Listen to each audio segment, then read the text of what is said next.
Bismillahirrahmanirrahim. Assalamualaikum warahmatullahi wabarakatuh. Ako nga pala si Kuya Park, ha? Isa rin akong vlogger na nagdadawa sa social media. Isang ustads. So siyempre, kaya kami nanditong mga Muslim kasi mahal namin si Duterte. Ha? Ayaw namin sa taong walang utang na loob. Nung namatay si Ferdinand Marcos, ilang presidente ang dumaan, hindi siya nalibing. Nung dumating si Duterte, ipinalibing si Ferdinand Marcos. Ngayon, walang utang na loob. Yang si BBM. Nangampanya si BBM. Sabi niya, ang bigas na 1 kilo gagawing 20 pesos. Ngayon, bakit ang 20 pesos naging 60 pesos? Ang bumaba, Shabu. Imbis na bigas ang pababayin, ang pinababa, Shabu. Grabe! Ngayon, kung ano-ano pang pinagsasabi nila kay Duterte, iniimbestigan bakit ka pumapatay. Noong panahon ni Duterte, nagtatago ang mga adik at mga pusher. Ngayon, lahat ng mga drug lord bumalik dito sa Pilipinas. Lahat ng tao nagsasyabu. Bakit? Pati ang nangunguna sa atin, Pangulo natin, adik. Yes! Kung sino ang galit kay Duterte, automatic na yan. Pag galit ka kay Duterte, pati ikaw, adik ka. Adik lang ang galit kay Duterte. Adik lang ang galit kay Duterte. Pati ang si Martin Romualdez na parang baboy.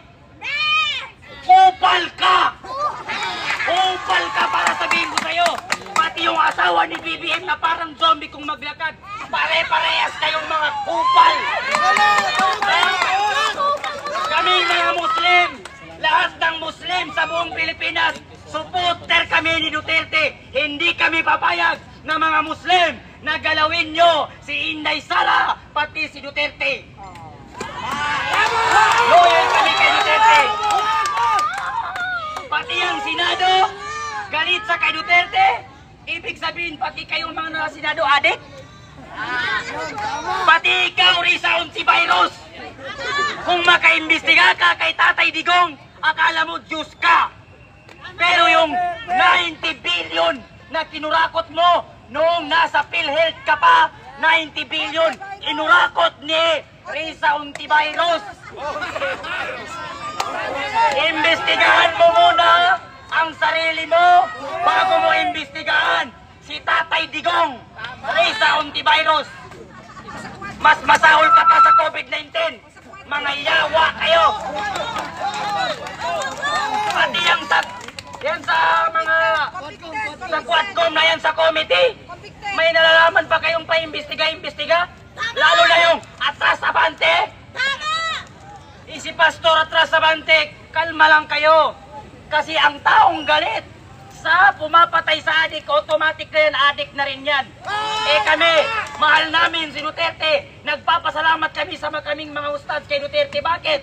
Kaming mga ustads, ayaw namin ng adik.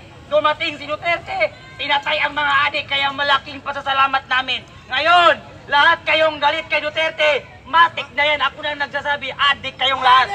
Thank you very much. Sukran. Hello, boss!